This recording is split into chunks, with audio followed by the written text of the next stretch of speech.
بسم اللہ الرحمن الرحیم۔ آیت نمبر 41 سورۃ البقرہ۔ پیچھے ہم پڑھ چکے ہیں یا بنی اسرائیل اذکروا، کہ یاد کرو، یا بنی اسرائیل اولاد یعقوب میری نعمت کو یاد کرو۔ اب اسی سلسلے میں آگے والی آیت جو آ رہی ہے، وہ آمینو، اور ایمان لاؤ، بما انزلتو، جو میں نے اتارا، صدیقاً، تصدیق کرنے والا، لما، واسطے اس کے، جو معکم، تمہارے پاس ہے یا تمہارے ساتھ ہے، کیونکہ یہ قرآن پاک تصدیق کرنے والا ہے جو اولاد یعقوب کے پاس جو کتاب ہے اس کی قرآن پاک تصدیق کرنے والا ہے۔ ولا تکونوا، اور نہ ہو تم، سب جمع کسی کا، ولا لائے نفی ہے اور یہ تاکیدی اسلوب ہے۔ ولا تکونوا، اور ہرگز تم نہ ہو، اور نہ ہو تم، اولا، سب سے پہلے، کافرین بھی، انکار کرنے والے اس کے ساتھ، مطلب جو تصدیق کرنے والا آیا ہے اس کا انکار بھی نہ کرنا، اور ولا تکونوا اولا کافرین بھی، اور نہ ہو سب سے پہلے انکار کرنے والے تم اس کے ساتھ۔ ولا تشترو، اور نہ خریدو تم یا نہ بیچو تم، فروخت نہ کرو۔ خریدنا اور بیچنا یہ بیع کے جو بارے میں تشترو کا ہے۔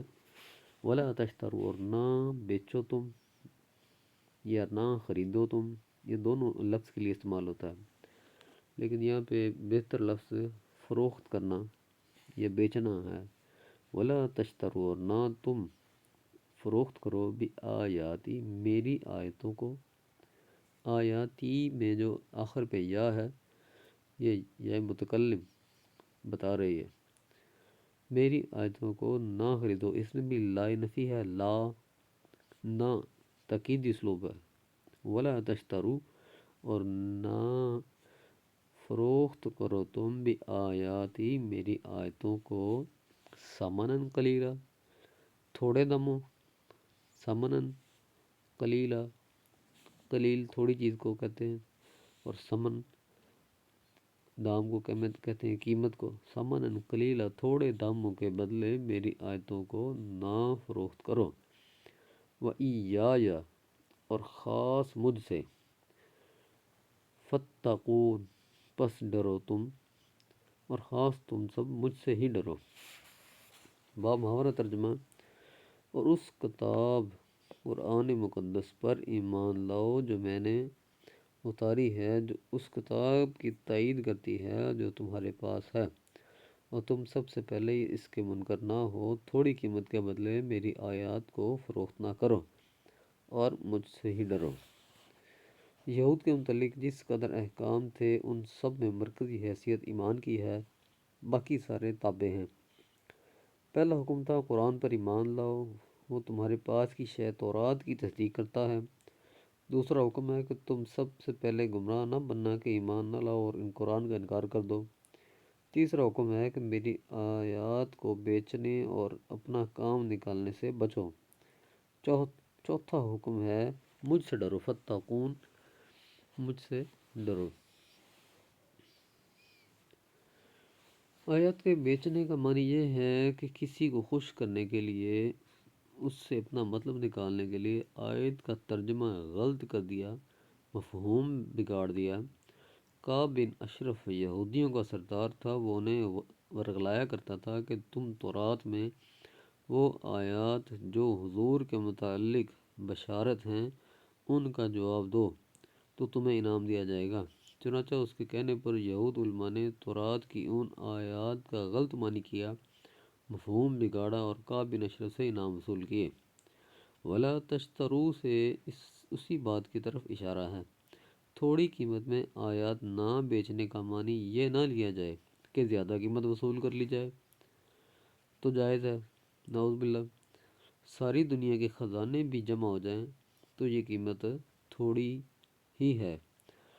آیات بیچنے کا معنی، آیات بیچنے کا مفہوم یہ ہے کہ مفاد اٹھا کر شرعی احکام میں تبدیلی نہ کی جائے۔ دینی کتابوں کی تجارت، دینی خدمات انجام دینے پر وقت کی اجرت، اپنی درسگاہوں اور دینی مراکز میں ملازمت، ایسے امور اس ضمن میں نہیں آتے کہ خلافت راشدہ میں بھی بیت المال سے وظائف دیے جاتے تھے۔ ارشاد ہوتا ہے قل متاع الدنیا قلیل، کہہ دیجئے کہ دنیا کا مال و متاع قلیل ہے، تھوڑا ہے۔ دنیا کا سامان جس قدر بھی ہو آخرت کے مقابلے میں تھوڑا ہی ہے۔ دین بگاڑ کر دنیا کا فائدہ حاصل کرنا علماء یہود کا کام تھا۔ دین اسلام کی خدمت گزاروں کو یہود کی برائیوں سے بہت دور رہنا چاہیے۔ اولا کافرین بھی جو ہم نے پڑھا اس سے واضح ہے، جو شخص پہلے کفر کرے گا بعد میں آنے والے کفار کا گناہ بھی اسی کے سر ہوگا، کیونکہ جو نیا گناہ شروع کرتا ہے اور لوگ اس گناہ کو دیکھتے ہوئے بعد میں دوسرے لوگ جو گناہ کرتے ہیں تو جتنے دنیا میں گناہ ہوتے جائیں گے سب کا گناہ اسی کے سر، پہلے والے کے سر ہوگا۔ اولا کافرین بھی سے واضح ہے، جو شخص پہلے کفر کرے گا بعد میں آنے والے کفار کا گناہ بھی اسی کے سر ہوگا۔ کفر بہرحال کفر ہے، پہلے ہو یا بعد میں۔ جو پڑھا اللہ پاک اسے سمجھنے اور اس پر عمل کرنے کی توفیق عطا فرمائے۔ صدق اللہ العظیم، صدق رسولہ النبی الکریم الامین الرؤوف الرحیم۔